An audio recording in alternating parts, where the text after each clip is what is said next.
ప్రతి 3 నిమిషాలకు ప్రాణం పోతోందని చెప్పారు.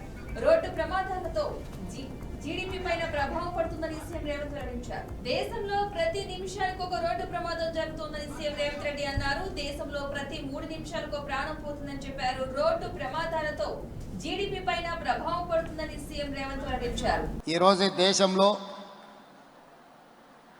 ప్రతి నిమిషము ఒక రోడ్డు ప్రమాదము, ప్రతి 3 నిమిషాలకు ఒక ప్రాణాన్ని కోల్పోవడము ఈ దేశ జీడీపీలో 3% ప్రమాదాల వల్ల నష్టం జరుగుతున్నది. అందుకే ఈరోజు భారత ప్రభుత్వం కానీ తెలంగాణ రాష్ట్ర ప్రభుత్వం కానీ ఈ రోడ్డు మీద జరుగుతున్న ప్రమాదాలను నివారించడానికి విద్యార్థి దశలోనే ఒక అవగాహన కల్పించాలన్న ఆలోచనతో సమాజంలో కొందరి నిర్లక్ష్యం ఇంకొందరికి ప్రాణాపాయంగా మారుతున్నది. వీటన్నిటిని నివారించడానికి నియంత్రించడానికి ఒక మంచి కార్యక్రమం తీసుకొని ఈరోజు కోట్ల విజయభాస్కర్ రెడ్డి గారి స్టేడియంలో ఈ కార్యక్రమాన్ని ఏర్పాటు చేసింది. తెలంగాణ రాష్ట్ర ప్రభుత్వం నూతన జీవన శైలిలో కొత్తగా ఎదురవుతున్న సవాళ్లను ఎదుర్కోవడానికి పోలీస్ శాఖను ప్రక్షాళన చేసుకుంటూ నూతన వ్యవస్థలను ఏర్పాటు చేసి మనం ఎదుర్కొంటున్న సవాళ్లను సమాజానికి అందించాల్సిన సేవల గురించి ఈరోజు నిత్యం మనం చర్చించుకొని నూతన ప్రణాళికలు రచించుకుంటున్నాం. అందులో భాగంగానే ఈరోజు సమాజంలో ప్రధానంగా సైబర్ క్రైమ్ అనేది విపరీతంగా పెరిగిపోయింది. ఒకప్పుడు physical crime, rape and murder ఒక మేజర్ క్రైమ్ లాగా ఉండేది. కానీ ఈనాడు ఫిజికల్ క్రైమ్తో పాటు సైబర్ క్రైమ్ కూడా పోటీపడి మన ఇంట్లో మన మొబైల్లో డైరెక్ట్గా మన ఇంట్లోకి చేరి ఎక్కడో ఉండి పక్క రాష్ట్రంలోనో పక్క దేశంలోనో ఉండి మన యొక్క ఆర్థిక వ్యవస్థను కొల్లగొట్టడానికి ఈరోజు సైబర్ క్రైమ్కు నేరగాళ్ళు ఎక్కువగా పాల్పడుతున్నారు. ఎవరు అని గుర్తించే లోపల ఖజానా ఖాళీ చేయడమే కాకుండా మన ఖాతాలు కూడా మొత్తం మాయమైపోతున్నది సొమ్ము.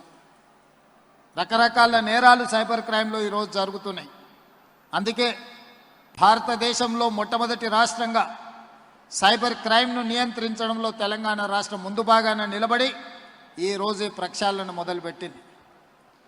ఐఎస్ఐ యాక్టివిటీని నియంత్రించాలంటే కూడా కౌంటర్ ఇంటెలిజెన్స్తో పాటు ఆక్టోపస్ లాంటి సంస్థల్ని, టెర్రరిస్ట్ యాక్టివిటీస్ని లేకపోతే మిలిటెంట్ యాక్టివిటీస్ని కంట్రోల్ చేయడానికి గ్రేహాండ్స్ లాంటి సంస్థలను ఒకప్పుడు ఆనాడు ఉమ్మడి రాష్ట్రంలో ప్రారంభించిన మన పోలీస్ వ్యవస్థ ఈరోజు దేశానికే ఆదర్శంగా నిలబడ్డది.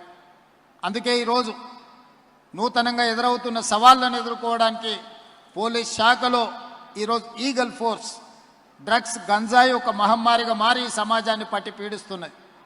పంజాబ్ రాష్ట్రం ఈరోజు నిర్వీర్యం కావడానికి డ్రగ్స్ ఒక ప్రధానమైన శత్రువుగా ఆ రాష్ట్ర యువత మీద ప్రభావం చూపిస్తున్నాయి. అందుకే తెలంగాణ రాష్ట్రం ఆ ప్రమాదాన్ని ముందస్తుగా గుర్తించి ఈరోజు తల్లిదండ్రులు కష్టపడి ఎంతో శ్రమకు తమ జీవితాన్ని మొత్తం శ్రమ రూపంలో సంపాదించి పెడితే ఒకరో ఇద్దరో పిల్లలుంటే ఆ పిల్లలు డ్రగ్స్ బారిన పడితే ఆ వ్యసనాల వల్ల తల్లిదండ్రులకు తీరని దుఃఖం ఉన్నది. ఈరోజు వింత పోకడల వల్ల, విపరీతమైన దురలవాట్ల వల్ల డ్రగ్స్ గంజాయి కూడా ఒక మహమ్మారిగా మన సమాజాన్ని పట్టి పీడిస్తుంది. అందుకే ఈ డ్రగ్స్ గంజాయిని నియంత్రించడానికి మన రాష్ట్రంలోనే, మన పక్క పట్టణంలో కాదు పక్క రాష్ట్రాలు పక్క దేశాల నుంచి వస్తున్న డ్రగ్స్ గంజాయిని నియంత్రించడానికి ఈరోజు ఈగల్ ఫోర్స్ని మనం ఎస్టాబ్లిష్ చేసినాం.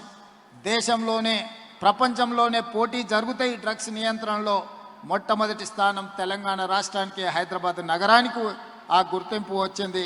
సివి ఆనంద్ గారు హైదరాబాద్ కమిషనర్గా ఆ అవార్డు రిసీవ్ చేసుకోవడం జరిగింది. అయినా సమస్య తీరలేదు. ఈ సమస్య ఇంకా పెరుగుతూనే ఉంది. ఇది ఒక మన రాష్ట్ర సమస్యగా దేశ సమస్య. ఇతర రాష్ట్రాలతోని కోఆర్డినేట్ చేసుకొని, ఇతర రాష్ట్ర అధికారులతోని సమన్వయం చేసుకొని ఈరోజు వ్యవస్థను బలోపేతం చేసుకొని డ్రగ్స్ మీద, గంజాయి మీద మన రాష్ట్ర ప్రభుత్వం ఒక యుద్ధం ప్రకటించింది. అదేవిధంగా న్యాచురల్ కలామిటీస్ లేదా climate changes, after covid climate చేంజెస్తోని క్లౌడ్ బస్ ద్వారా విపరీతమైన వర్షాలు, మన హైదరాబాద్ కానీ మన నగరాల యొక్క ఇన్ఫ్రాస్ట్రక్చర్ పర్ డే 2 సెంటీమీటర్స్ వర్షపాతం పడుతుంది అని అంచనాలు వేసుకొని మన యొక్క మౌలిక వసతులను మనం ఏర్పాటు చేసుకున్నాం. డ్రైనేజ్ వ్యవస్థ కానీ, సివరేజ్ వ్యవస్థ కానీ, మన రోడ్ల వ్యవస్థ.